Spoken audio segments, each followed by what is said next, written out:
kepenganti aku mlebu ning taman iki. Mergo aku krungu kowe jen tawang-tawang tangis ta. Nganti aku kaya ngono mergo aku kapedotan katris. Kapedotan katresnan.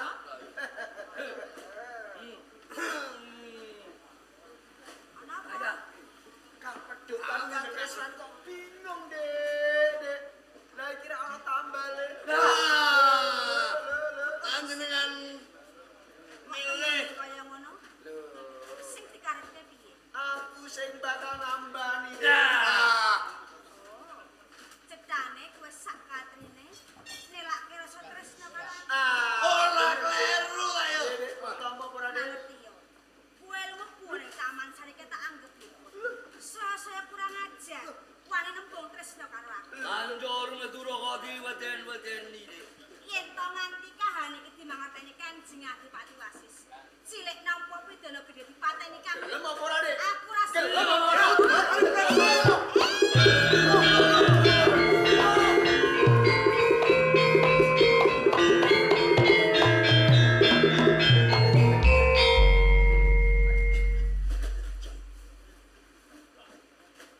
Sopo kanoman sing kuwani mlebu ning taman kamu?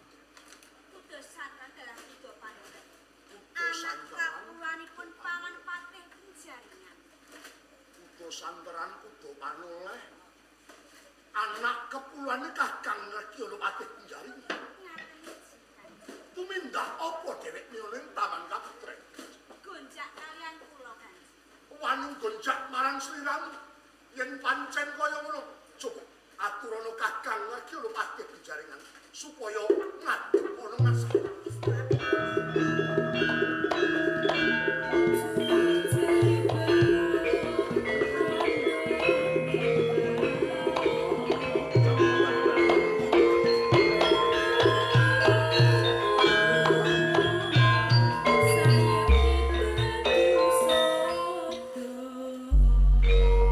Kaget iki kakang wayah ditiwayah andika kula timbang. Pindha timbah sumelepat dening kang abdipun patih penjaringan katimbalan mapanipun wonten ing dalem taman sari. Kakang mugi andados nuwuning taman kaputren kisuh jalaran wonten kanoman ingkang wonten gebang kalian garwaning su pawungan kula wau boten wonten sanes udo santeran udo panoleh lan sanes-sanesipun. Lajeng kudu santaran kudu panel niku sinten? Menika anak keturunan kula Kanjeng. Menawi kuda panoleh kuda santaran dalah kuda rangkas sampun wani tumindak calon tangan kepara badhe kibang katresnanipun Ndara Putri Rara Mendut. Kula minangka tiyang sepuhipun nyuwunaken pangaksama dumateng kalpatanipun anak keturunan kula Kanjeng. Nggih. Badhe kula paringi pangapunten.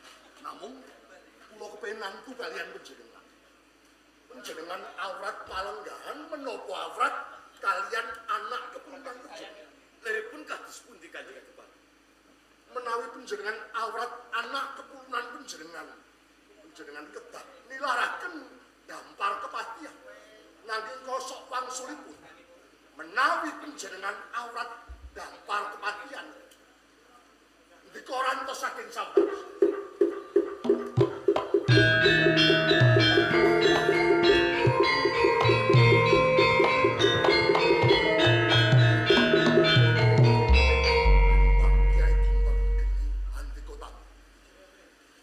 Alit kula nyuwun dipun rangket agengipun bondo parani mangsa bareng kalian panjenengan. Sendika dawuh Kanjeng.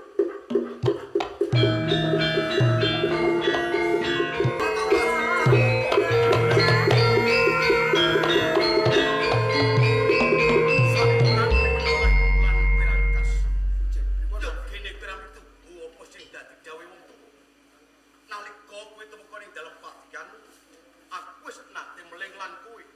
Aja pisan-pisan ninggalke dalem pakaian kalamun to aku.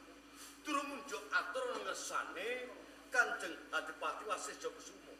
Ning yo kene kok kebangetan temen. Kowe wani lumeba ning dalem Taman Sari kepala kowe mbedang katresnaning Sinara Wendut. Apa sing kok karepe to, Le? Paman Patih Penjaringan. Pancen telanipun kula damel dadakan. Kok nggo dadakan? Kula kepengin nguji tuwuh sedanipun Kanjeng Rama Matan kuning dipun krenah kalih Dipati Wasisja Kusuma. Menika leres man. Le, tak regani kewananmu, tak ajeni kekarepanmu, kepengin ngudi tuwuh lan patine sedulurku Macan Kuning ya wong atuwamu. Nanging dadekno sumurupmu. Nanging pripun? Selagine aku kang pirang-pirang taun ceciklu ana ngersani Dipati Wasisja Kusuma wae.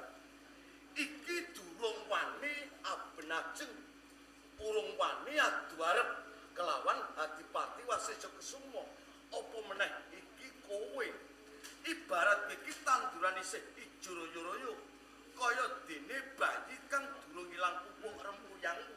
Mula ya, Le, yen pancen kowe kepengin luhurake jenenge wong tuamu, mikul dhuwur mendem jero kelawan jenenge wong tuamu, aku nayogyani banget. Nanging rikala kowe tumindak kowe kadenangan kelawan Kanjeng Adipati Wasisja Kusuma, teman, aku katimbalan.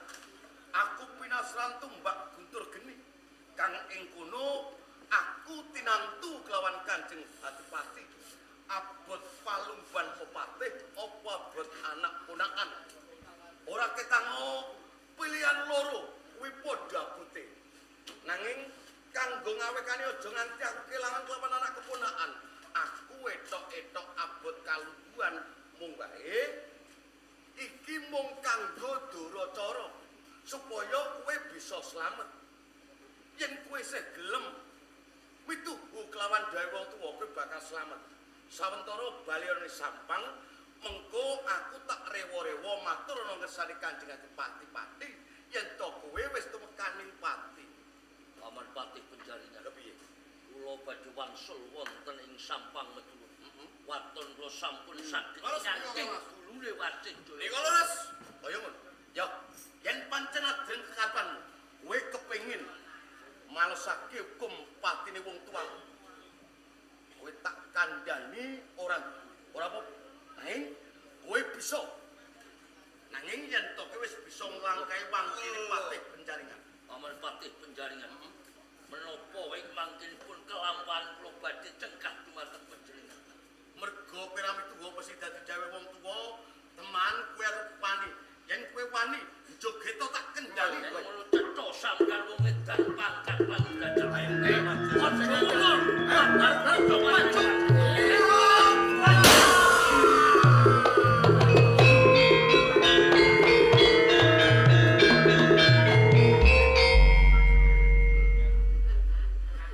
kowe ora mituwa apa sing dadi. Dawuhku. Pupuntone ijole nyawamu. Tole, tenan aku gelo. Dene kelangan kowe sak kate. Yo. Mbok menawa kabeh wis ginaris. Kudu kaya ngono lakone. Mung wae nalika aku numbak lan siramu, tumbak temacep nganti temeka sak godi-godine. Mula besok papan kene kuwowo dadi desa utawa kutha. Katelao segodi. Prajurit, opine.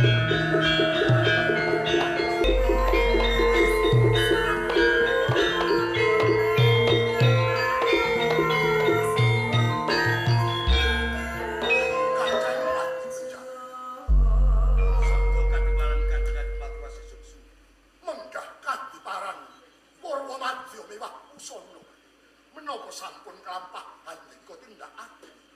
Dawuh dalem sampun kula estakaken. Anak kapulan kula tetiganipun sampun dumuginipun pejah Kanjeng. Kula nelakaken ageng panpun. Dene kula anggep menika Sukerto menggawe Kadipaten Ngaten. Bahkan mila kangge pepemut kula badhe yasa pinangka kagem petilasan. Kula badhe yasa pentol. Pentol kala wau katau pentol pati. Namung kula mitungkas. Sinten ingkang wantun ogak wontenipun pentol pati. Boten badhe lono gesangipun. Kula ingkang dados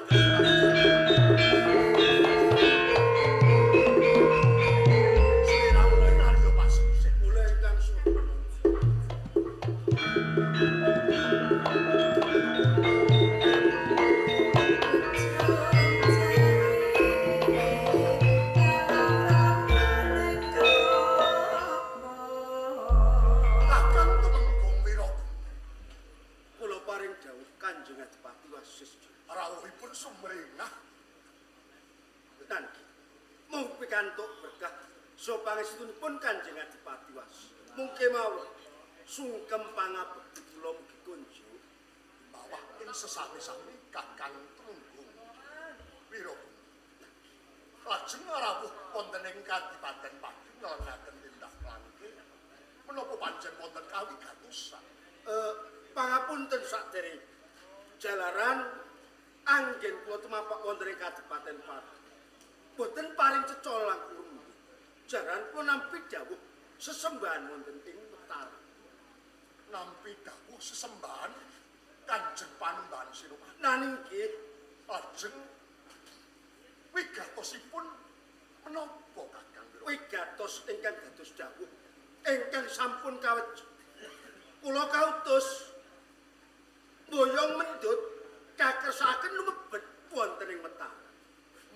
Boyong diajeng Rara Mendut Nanging nggih wonten ing Kraton Mentara. menika leres Kakang Tumenggung Wirabuna paring dawuh.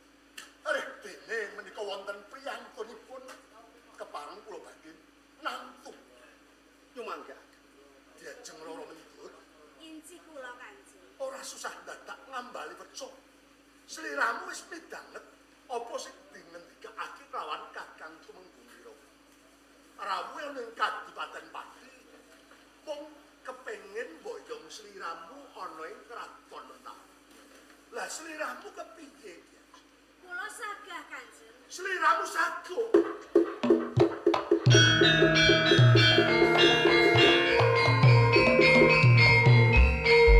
Yen pancen sliramu sago, saiki uga ndak keparengake kono-kono bebarengan lawan Kakang Tumenggung Wirabuna.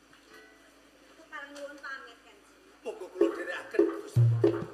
Keparing tampi pangestu.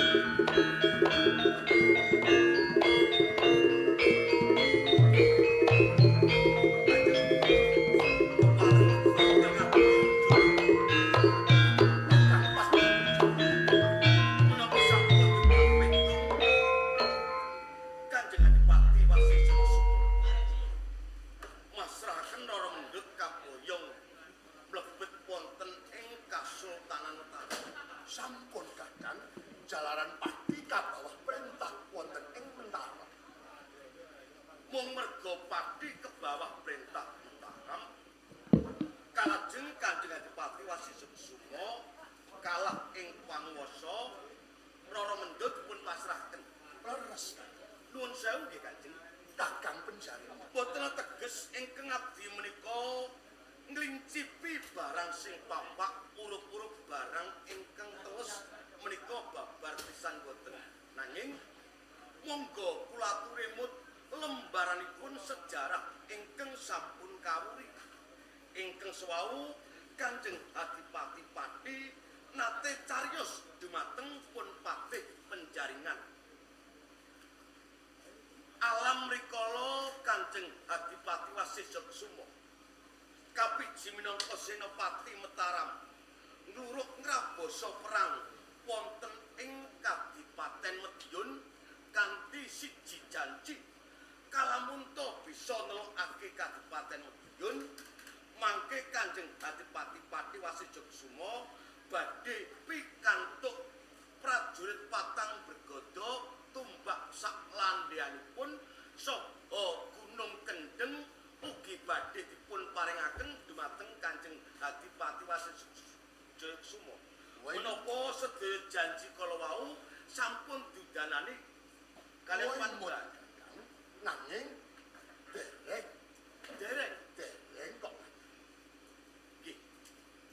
Nalika Kanjeng Adipati saged mbedah Medyun mboyong Putri Retna Dumilah. Tetembungane mbedah praja Bandaraja boyongane putri. Mongko sak kuwasa-kuwasaning ratu wonten ing pabaratan menika ingkang luwih kuwaos menika Senopati. Hakipun Senopati nggadahi pun Retna Dumilah. Nanging sareng kaaturaken wonten ngersa dalem Panembahan Senopati, Retna Dumilah menika kasuwun kaliyan panjenengane Panembahan Senopati jengandika gicaosaken. Saklajengipun piyambakipun kadang sepuh kula ingkang kapernah aneh. Oh ngaten. Kula kok tasih kemutan kan. Rikala Kanjeng Adipati Wasisya Kusuma tinimbalan ngersa dalem Panembahan Senopati. Suwengi kudu tumeka ana ing Kasultanan Mataram. Kanjeng Adipati nitih turangga juru taman. Sakeplasing tadhik saged dumugi wonten ing Kasultanan Mataram. Sarengaten Panembahan Senopati menika kapencut kalih titian dalem Kiai Juru Taman. Pepuntonipun titian Juru Taman dipun liru titianipun Panembahan Senopati naniki Sapi Pragala ugi jenengan aturaken nalika kundur saking Kasultanan Mataram Kanjeng Adipati Wasisya Kusuma nitih Sapi Pragala dereng kemawon mlebet wonten ing Kabupaten Pati sampeyan dipun keploki dening wong-wong ingkang boten tanggel jawab. Kae lho Bupati Pati Wasisya Kusuma saiki dadi blantik sapi. Kanjeng Adipati murina ing penggalih. Sapi jenengan tempiling nganti sigar mrapat ndase sapi. Sapi tumekaning pati.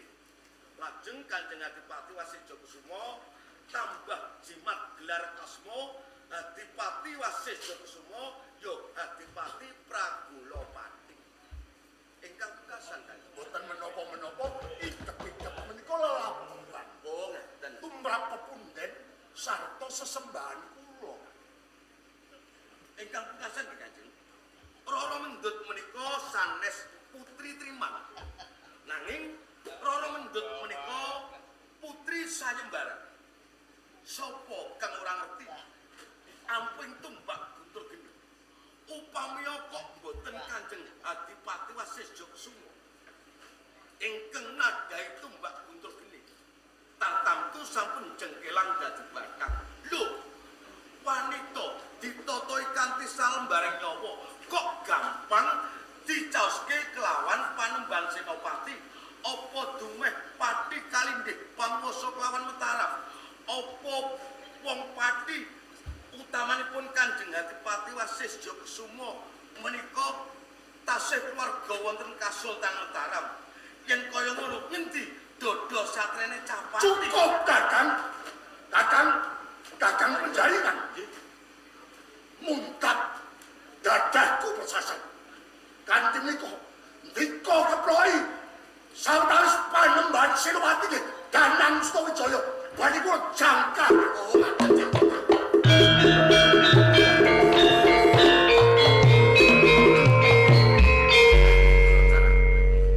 Pancen pingget rasane ngaten.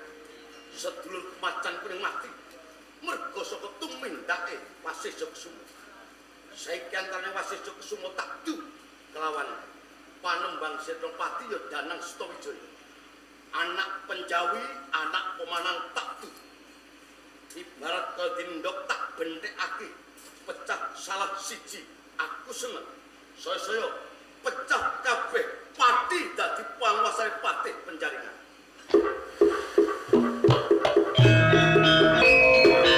Panembahan Senopati.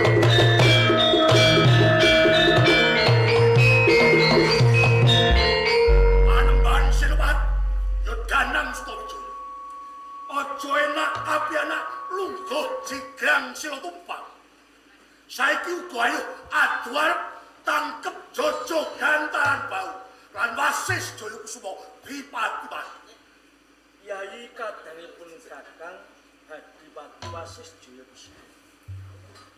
Angandar-andar suara munang tangan lawan pun Kakang. Lamun to jeneng sira kepengin tanding lan pun Kakang. Jur opo luputipun Kakang tumrap Yai Wasis Jayakusuma?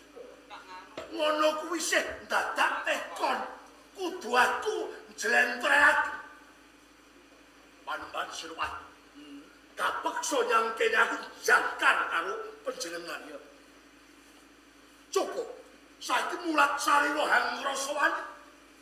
Nila marang gitokmu, Panembahan Sinuwun.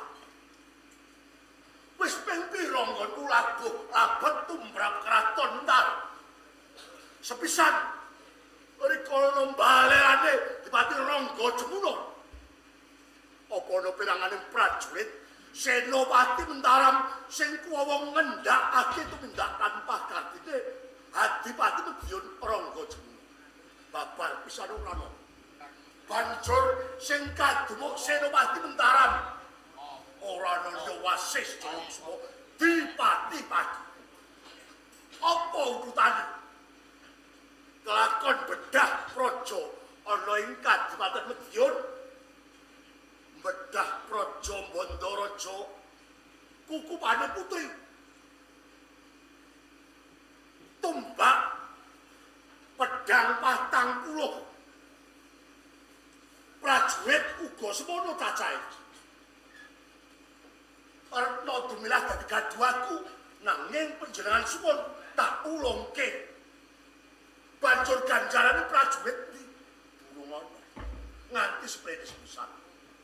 Dungkap angka 2. Rikala aku katimbalan ana ing kraton Nentaram. Aku nitih Turangga Kyai Taman, juru taman. Panjenengan sewengi aku kudu tumeka kraton Nentaram. Lakon. Aku ngadhep lan panjenengan banjur panjenengan kasengsem kepranan lawan Kyai Juru Taman. Panjenengan suwun kula ulungaken lajeng panjenengan nglironi kaliyan kula Sapi Pragala. Bali saka Mentaram. Kyai Pragala banjur aku disurati karo prajuritmu tanduramu.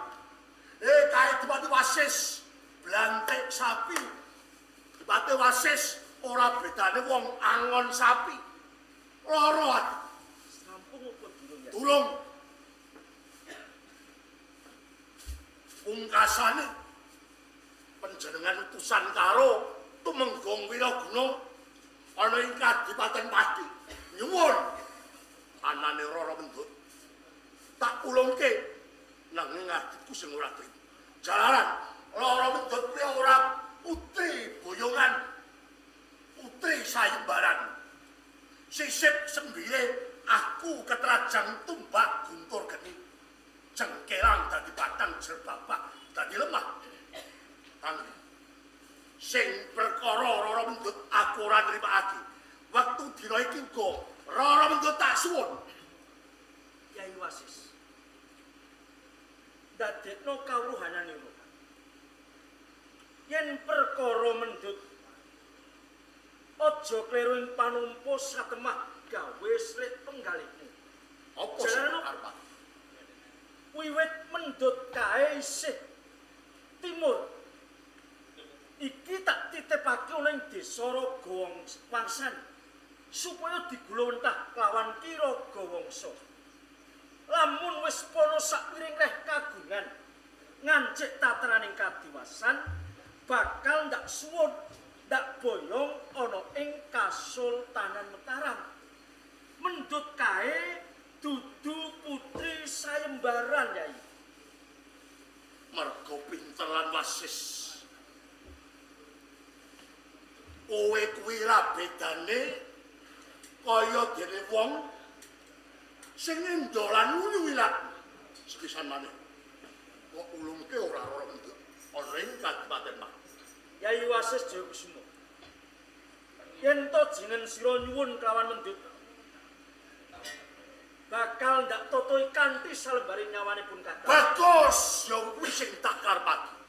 Sengaja tak pancing nesemu. Kalakon ora tok kulungke kok gondeni. Ayo tangkep Jojo Gantalan Daud lan Wasis Jayakusuma. Aja mung tiba ing pokacam tentokke papan kene Wasis Jayakusuma apa Danang Sutawijaya. Singa lena Mas.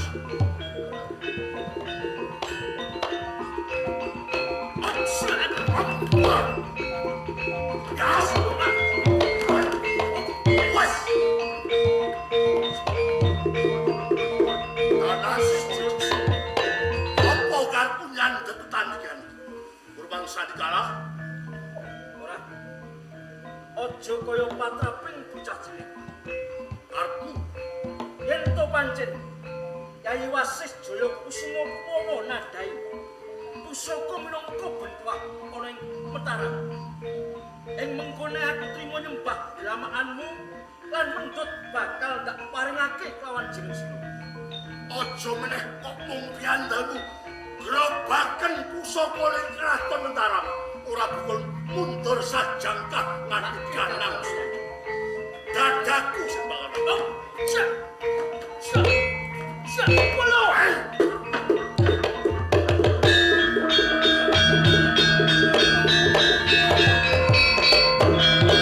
Panembahan Senopati mlayu wong nganti tepane lakane naga ndali ong nganti temukan yang disebut awawaton kasat ing mripat mandeg leren Panembahan Senopati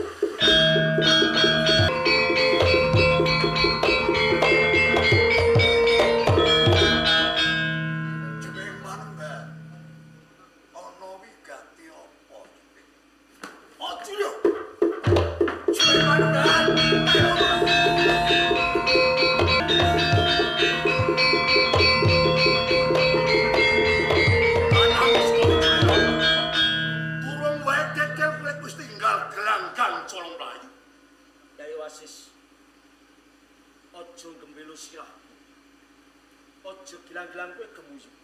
Anjur Pun Kakang mundur ora teges pun Kakang kuwi kalah tanding lan Yai Wasis Jayakusuma.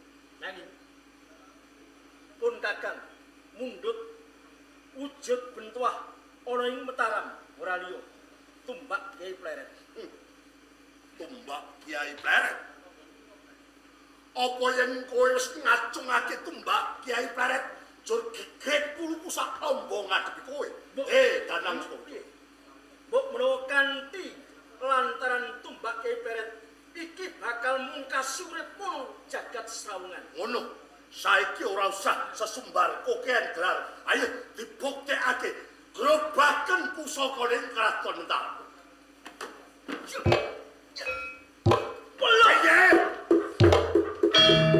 Danang Sutawijaya, mari.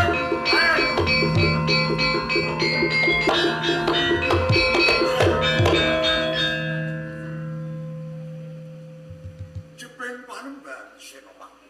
Ojo. Apa to para madya lan wusana? Wong tuwa lagi wae lumaksana naliti marang tebo tebaning praja ing Mataram. Sliramu ninggalake Purwodeksina nyaut Kyai Pleret. Mbok gunake apa Pleret? Nggih. Ojo. Ya. Tumbak Kyai Pleret kula gunakaken kangge ngadepi Wasis Jayakusuma. Kyai Pleret mbok gunakake ngadepi Wasis Jayakusuma Adipati Pati. Leres. Jepeng. Njur apa ta lupute Wasis? Mongko Wasis Jayakusuma kae kalebu kadangmu pribadi. Tak paribasake godhong suwuh. Mlumah murep beda rupane ning yen digigit padha rasane. Kok nganti sliramu nggunakake Kyai Pleret? Ojo. Ya. Cetha menawi Wasis Jayakusuma menika lepat menggahipun tatanan wonten ing Mataram.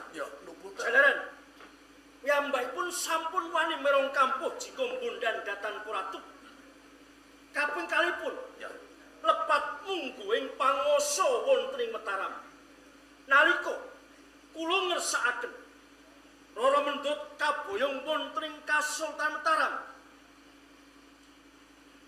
Adipati Wasis Jayakusuma. Ya. Boten lila satemah murina ing penggalih nantang-nantang dhateng kula. Mongko kula menika salah satunggalipun ratu panguwasa wonten ing tanah Jawa. Jumeng Panembahan yen tak penggalih sing luput kuwi dudu Wasis. Ning sing luput seliramu. Kok saged? Iya. Wasis Jayakusuma kae labuhe ing Praja Mataram tanpa winates. 20 tahun kepungkur Mataram geger sing ditimbulake Pangeran Timur ya Bupati Rangga Jamuna ing Kabupaten Medion. Sapa ta sing bisa mbasmi tumindak lan pakartine Adipati Rangga Jamuna dudu Panembahan Senopati ning Wasis Jayakusuma. Wasis bisa bedah Praja Medion boyo maner no dumilah. Dumilah panjenengan kersakake diaturake. Lahir lan batin. Ndora yo apik ta Wasis. Wajiru. Ya. Menawi Wajiru saged nglepataken dhateng kula. Ya. Kula ugi saged nglepataken dhateng Wajiru. Lha pute wong tuwa. Cetha. Menawi Wajiru menika tiyang sepuh ingkang boten saged dados tiyang tuwa. Lah kok kaya ngono? Anggen panjenengan kula wentah. Yai Wasis Jayakusuma lan kula menika mbang cindhe Banjiragan. Dasare Dasaripun gumathok. Nalika kula tandhing kaliyan Wasis Jayakusuma. Kula grobak pusaka minangka bentuah wonten ing Mataram. Ya. Boten tememu kalebet tumbak Kyai Peret. Ya. Menika sampun cetha. Sampun cetha menawi Wajiru menika mbang cindhe Banjiragan. sinekseran bumi lan angkasa. Wong tuwa ora cidra mubaya. Wong tuwa ora duwe pipikan ban cindhemban siladan. Kabeh para siswa ndak padake ora ndak bijake. Saestu. Wajiru. Ya, Menawi ngaten. Sak menika kula badhe nyuwun dhateng Wajiru. kowe bakal ngersake apa? Nyuwun pejahipun Wasis Jayakusuma.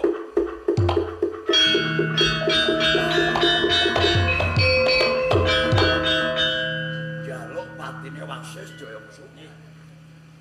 Umpama Wasis mati, apa sliramu ora bakal getun? Boten. Tenang jalaran kalenggan menika Wasis Jayakusuma sampun kula anggep musuh kula, dede kadang kula. Ya.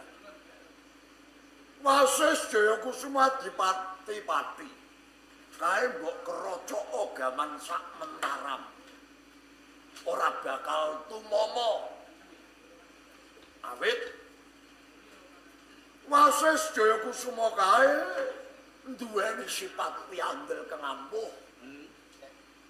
Sing jenenge Karewaja. Kuwi paringane Baron Skeber saka Spanyol. Ning ya muga ndadekno kawinan. Sejatine sing sekti Mandraguna kuwi ora mung Wasis pribadi, najan to sliramu go sekti duwe piandel ampuh. Mongkole piandele si Wasis Jayakusuma. Saged Ya.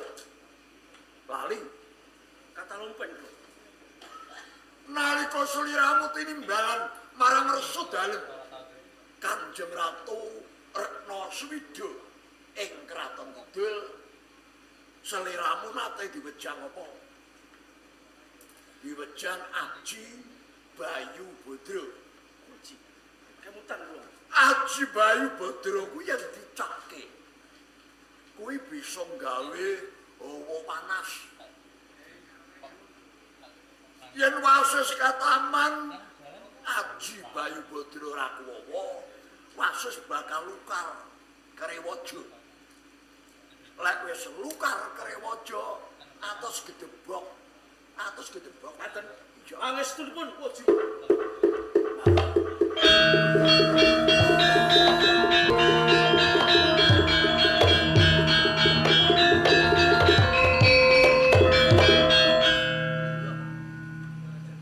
Menawa iki wis tiniba pestine Yayi Wasis Jayakusuma. Kudu sirna saka jagat Srawangan. Kanthi iku ing Waji supaya aku ngecakke aji Bayu Badra. Wasis Jayakusuma bakal mati saka tanganku.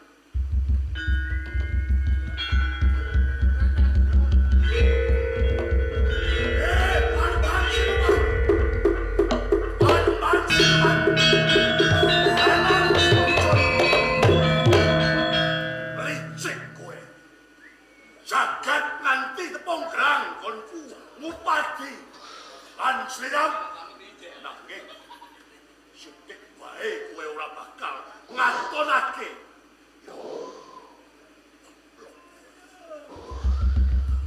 Mendung peteng dedet lirmeng. Dayane krasa panas. Drayane krasa sumpuk. Kaya ora kuat. Aku bakal golek sendang kanggo kungkup. Wah, panas. Yo, nyang kono kaya ana sendang. Aku bakal kungkum ana sajroning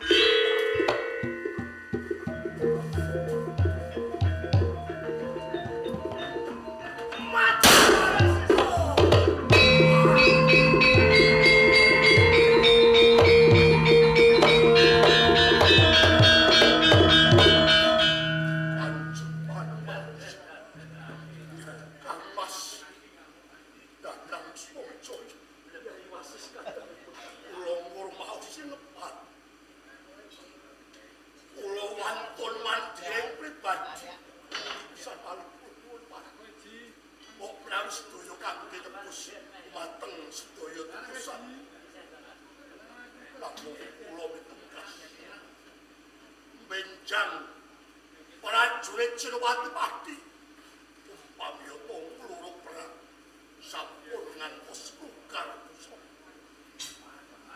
nopo kalih umpamya to kula kakersakaken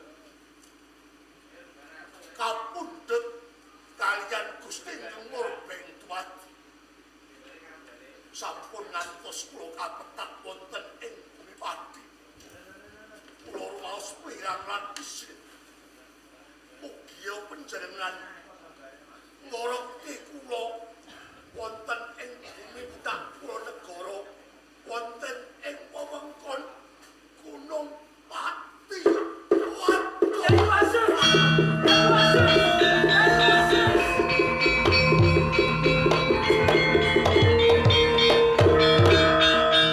Danang Sutawijaya jare ora getun. Lho kok malah muwon ki piye? Waji. Ya, Awit sedaya menika saking mubaling hawa nafsu. Nalika kula ngadepi kaliyan Wasis Jayakusuma kula kasesek. Satemah kula negakaken kaliyan kadang kula Yayi Wasis Jayakusuma. ya ora maido. Ora ana critane getun kuwi tiba ngarep. Getun kuwi mesti tiba mburi. Monggo sadurunge seda melih prajurit Pati lamun luru perang aja mati lukar busana. Pindho. Lamun Wasis seda ora kersa dipetek ing bumi Pati wirang. Ngersake dipetek ing bumi Budak Kulon Negara. Iki terus piye? Waji. Ya, Menika ingkang dados panyuwunan utawi pamelihipun kadang kula Yayi Wasis Jayakusuma. Boten ketang kados pundi kemawon. ya. Mangke dipun siagakaken prajurit saking Mataram lan ugi saking Pati Kaya ngono. supados nderek Bela Sungkawa sak sedanipun kadang kula Yai Wasis kapetak wonten bumi butak kula negara. Kaya Mila saking menika sedaya mugia saged dados pasinaon anak putu benjang. Monggo sedaya kalepatan dipun pendhem wonten bumining pangapura supados saged nuwuhaken dhateng karayun. Rahayu rahayu slaminipun. Nuwun para pamirsa pandharan sampun paripun.